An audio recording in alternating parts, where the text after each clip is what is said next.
Hello, I'm Sophie Chick and I'm a Senior Analyst in Savills Residential Research Department, and I'm going to talk to you about our spotlight on the prime rental market, which contains information on both the London and the South East markets and a section on the mainstream market.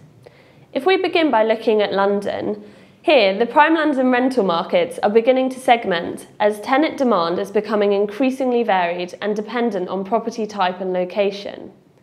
Overall, prime London rents fell on average by 1.9% during the fourth quarter of 2012, leaving annual growth still positive at 0.5%.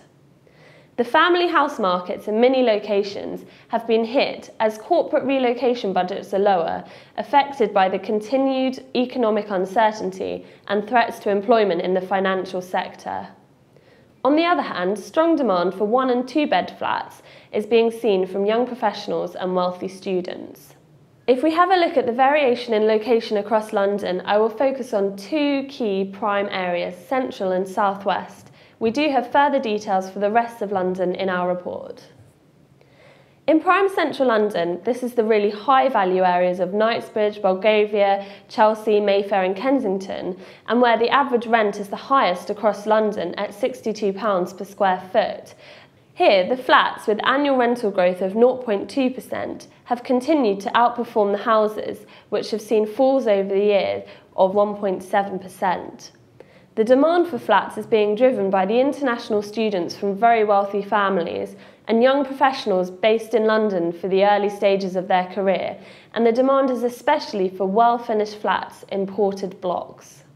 In southwest London, so the area from Fulham to Wimbledon and Clapham to Richmond, here values fell by 1.8% over the quarter as the demand for family housing slowed.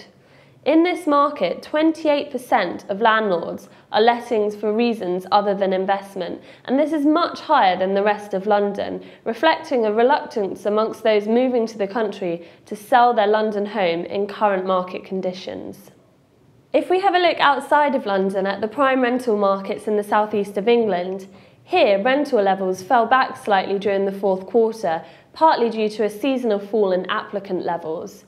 However, rents have increased by 1.6% over the year, given demand from people renting before committing to a house purchase in the commuter zone. These improved rental values have encouraged some accidental landlords to continue letting their properties for longer than they'd initially intended. For a final section, we'll have a look at what we're forecasting. Across the UK as a whole, we're expecting the shift towards renting amongst those unable to raise a deposit to drive rental growth in line with earnings over the next 5 years. There is more information on this market in the report.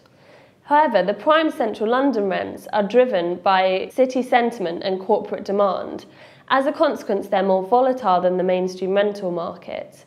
We're forecasting rental growth of 3% in 2013 and 24% over the 5 years to 2017. Though we acknowledge that the potential for further city job cuts presents the biggest risk to these forecasts. Nonetheless, landlords in prime central London are forecast to benefit from strong capital value growth over the forecast period, something which underpins the investment attributes of this sector. So for more information on the rental markets, please go to the website shown on the screen. Thank you for listening.